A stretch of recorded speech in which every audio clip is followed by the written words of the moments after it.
સુરતની high profile બેઠક પર કોંગ્રેસ ઉમેદવારે ચૂંટણી પહેલા જ કોંગ્રેસને હરાવી દીધી હોવાને લઈ પક્ષમાંથી સસ્પેન્ડ કરી દેવાયા છે। એવામાં નિલેશ કુંભાણીને કોંગ્રેસમાંથી સસ્પેન્ડ કરાયા બાદ પત્નીના કોંગ્રેસ પરના આરોપો લગાવતો એક વિડીયો વાયરલ થઈ રહ્યો છે। નિલેશ કુંભાણીની પત્ની નીતા કુંભાણીએ પ્રતિક્રિયા આપતા જણાવ્યું કે કોંગ્રેસ પક્ષના કાર્યકરો પણ નિલેશને અંદરોઅંદર બદનામ કરવાનું કામ કરી રહ્યા છે। નિલેશ કુંભાણીની પત્નીએ કોંગ્રેસ પર આરોપ લગાવતા જણાવ્યું કે જ્યારે વોટ માંગવાનો સમય હતો ત્યારે પક્ષના કાર્યકરો સાથે આવતા નહોતા। નીતા કુંભાણીએ કહ્યું કે નિલેશ કુંભાણીનું ફોર્મ રદ કરાયું ત્યારે પણ કાર્યકરોએ મદદ કરી નહોતી। સુરતમાં સમગ્ર ઘટનાક્રમ બાદ નિલેશ કુંભાણી ગાયબ છે। તેવામાં નિલેશ કુંભાણી ક્યાં છે તે અંગે તેમની પત્નીએ જણાવ્યું કે તેઓ પક્ષની સાથે અમદાવાદ જવા નીકળ્યા ત્યાં સુધી સંપર્કમાં હતા, જે બાદ તેમનો સંપર્ક નથી થઈ રહ્યો।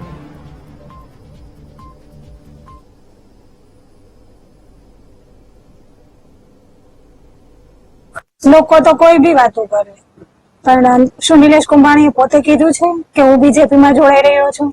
એ તો બીજેપી નું પોતાનું જ કારનામું છે। એટલું બધું મિલીભગત કરી અને ફોર્મ રદ કરાવી શકતું હોય તો એ પછી એમના પર આરોપ લગાવી અને એમને ગેરમાર્ગે લોકોને ગેરમાર્ગે દોરી રહ્યા છે। અને અમુક જે પક્ષના અંદરો અંદરના કાર્યકરો હોય એ પણ ખુદ ગેરમાર્ગે દોરવાનું કામ કરી નિલેશનું નામ ખરાબ કરવા જઈ રહ્યા છે। એ તો પોતે જ જેમની આ ફોર્મ રદ થયું છે એમની કાર્યવાહી કરવા માટે જ અમદાવાદ ગયેલા છે। એને કોઈ ચિંતા નથી, અમુકનું આવી અને નિલેશ નું નામ બદનામ કરી રહ્યા છે।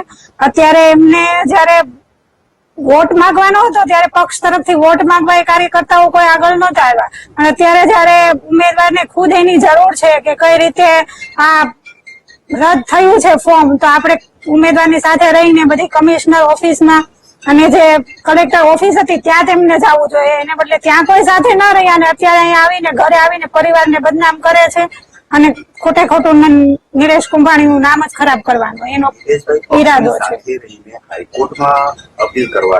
પક્ષની સાથે જ રહીને ગયા છે, એમને ઉપરથી કોંગ્રેસના બધા નેતાઓની જે